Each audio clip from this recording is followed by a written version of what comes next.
still a good time for you? Yes, this is a good time. So I looked at the I'm looking at the photos right now, but let's just start from the beginning.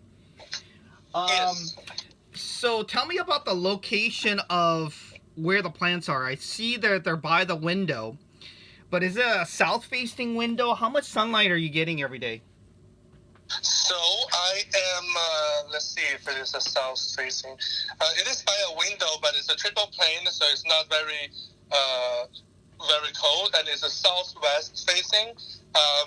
Probably getting 6 hours of natural daylight every day. Yeah, But natural daylight doesn't really do it. I mean, it's great that it's by a window, but I'll be honest, in the wintertime, and especially with this being Seattle, unless you're getting direct sunlight, natural light does basically nothing or very little for citrus trees. And yes, so so it's I great actually that it's have by the the grow window. light set up from you, and also by the extra one for 12 hours a day. Yeah, Uh, that I'm gonna get to that in a second. So hold on a second. I want to make sure I get through my list. I put a list together, so I want to make sure I go through it. Now, tell me about where is the closest heat vent to where the plants are? The heat vent is about 3 feet away from it, but I covered it up. Okay, good. That's what I want to know because it cannot be open because the air circulating from dry heat is not good for plants. So keep it sealed up because we don't want it. It does not do any benefit. People think that a warm environment is good, but blowing hot air is not good for the plants. So that's good. Now, the number one thing for plants, and I'll get into the meter stick and other things here in a second, but the biggest problem actually with indoor plants is the moment it comes inside, there's a natural change from the outdoor elements to the indoor elements. So it's natural for some leaves to fall off. But if you're getting a lot of leaf drop, there's some issues. So the first and foremost that I always look at when it comes to citrus plants is the watering cycle. Now, Right. you said you got a meter stick, right? A water meter stick. Yes. Do you check that before you water? How low are you going on the number? Is it It's on number one. It's dry. okay? So you don't have to go all the way to number one. Do you have the three-way meter stick that's green that basically, let me read my numbers here. I believe it's numbers. Let me look here. It looks like from numbers 1 through 3 is in the red and 4 through 7 is in green. Do you have that kind Yes. of? Okay, you can go ahead and just wait until the number is 3 or 4. Probably 3 is good. You don't have to wait till number 1. 1 is not good because then that's too dried out. So, Okay, I so see. yeah, I never let my plants get to number 1 because that's too dry. Because then that means that it's probably it's too dry and it's been dry for a day or two, and we don't want it to choke it off. So Right. I always water it when it's at 3 or 4. Got it. Yeah, so definitely when it's at 3 or 4, go ahead and water from now on. Now tell me about the water that you're using. Tell me how you I set it use up. I have a tap water in a clear can, open-ended, and then I let it sit for a week before I use it. Yeah, that's perfect. So it's at room temperature, right? Yes, room temperature. And how many bottles? How big is this bottle, and how many are you using? How is it like a 1 gallon, 2 gallon, half a gallon? It's a 1 gallon. Okay, you're probably going to need more than that. Based on the sizes of the air pots that I gave you, you're going to need like 3 or 4 of those actually.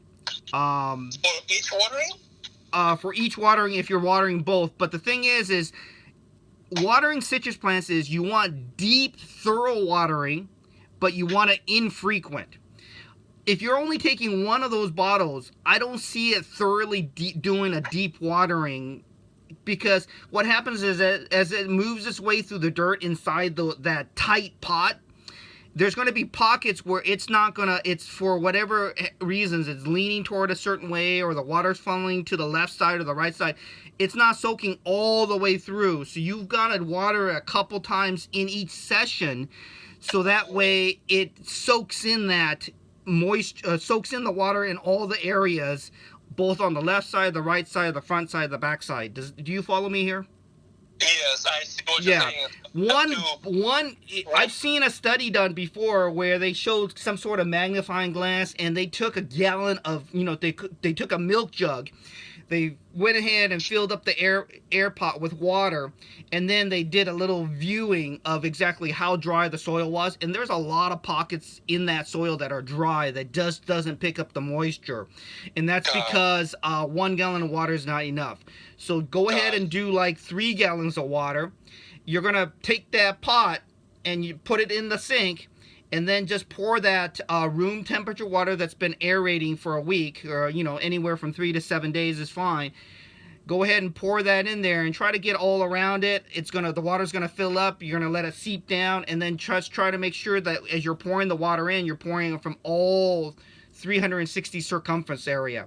Some closer to the roots, some closer to the back, some closer to the sides, and just make sure you're saturating that. And you're gonna go ahead and use probably 3 gallons of water just to water it and let it seep through and drain through, because you want every pocket of it getting moist.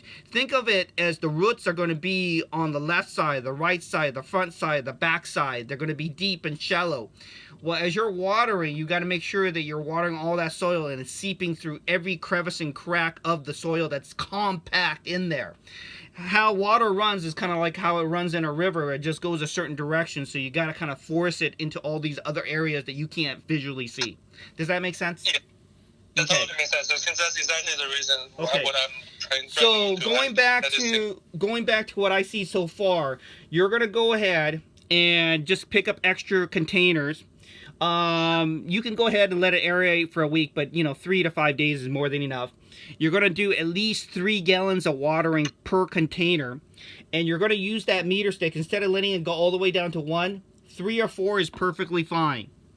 Right. Okay, and now let's 6 inch below the surface, so 3 or 4, right?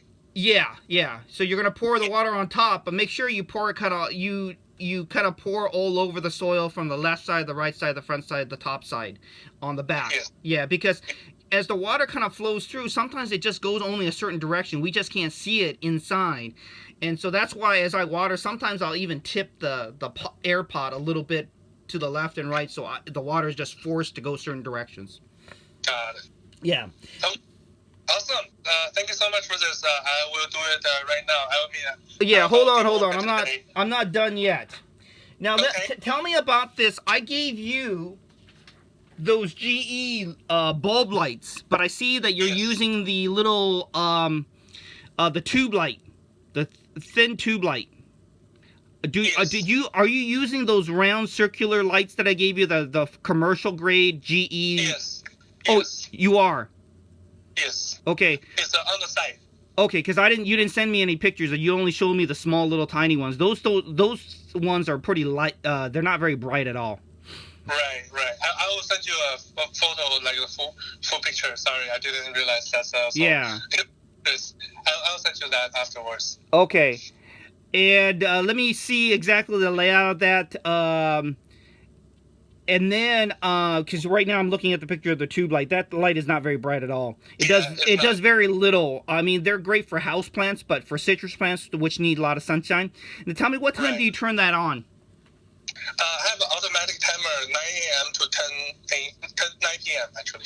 Okay, good. That's perfect. Yeah, that's kind of about what I was doing it too. I was giving it a good solid minimum 12 hours every day, so that's good. Send me some more pictures so I can see the spacing of that.